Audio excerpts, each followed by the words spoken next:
Добар ден, ученици! Јас сум Драган Стаменковски, професор по македонски јазик и литература во Средното општинско училиште Гимназија Сами Фрашери од Куманово. Овој час ќе зборуваме за поделбата на гласовите во македонскиот јазик, за да видиме што се тоа самогласки, а што е тоа самогласно Р. Има неколку поделби на гласовите во македонскиот јазик во зависност од движењето на говорните органи, од нивната положба при образувањето на гласовите, како и од различните треперења на воздушната струја. Сепак, основна поделба на гласовите во македонскиот јазик е поделбата на самогласки и согласки.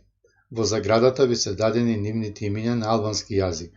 Самогласки на албански се занорет, а согласки баштинглорет. Да видиме што се тоа самогласки. Самогласките се гласови што се изговараат со широко отворена уста, а воздухот минува покрај гласните жици и слободно, без никакви пречки, излегува низ устната празнина. Тоа ќе го забележиме кога ќе изговориме било која самогласка, например самогласката А, Е, О. Воздухот слободно излегува низ устната празнина без да му пречат јазикот, забите или некои од другите говорни органи. Во македонскиот јазик има 5 самогласки. Тоа се А, Е, И, О и У, што значи дека сите други гласови во македонскиот гласовен систем се согласки. Самогласките ги слушаме како тонови, а согласките ги слушаме како шумови. Она што е важно да се напомене е дека самогласките се слоготворни гласови, што значи дека можат да образуваат слог. Во еден слог има само една самогласка. Ова треба да се запомни. Например, зборот ученици можеме да го поделиме на 4 слога, а тоа се ученици. Значи, во секој слог има само по една самогласка. Слог може да образува и една согласка, тоа е согласката Р и се вика самогласно Р. Овој глас Р е согласка, односно сонант, но може да прави слог како да е самогласка и затоа се нарекува самогласно Р. Овој глас не прави секогаш слог, туку прави само во одредени ситуации. Гласот Р прави слог кога ќе се најде помеѓу две согласки или кога е на почетокот на зборот пред согласка.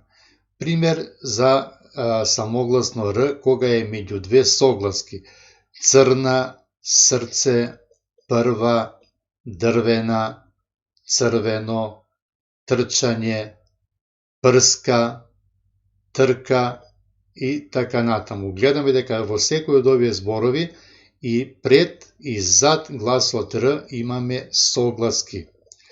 Втората состојба кога гласот Р прави слог е кога е на почетокот на зборот пред согласка.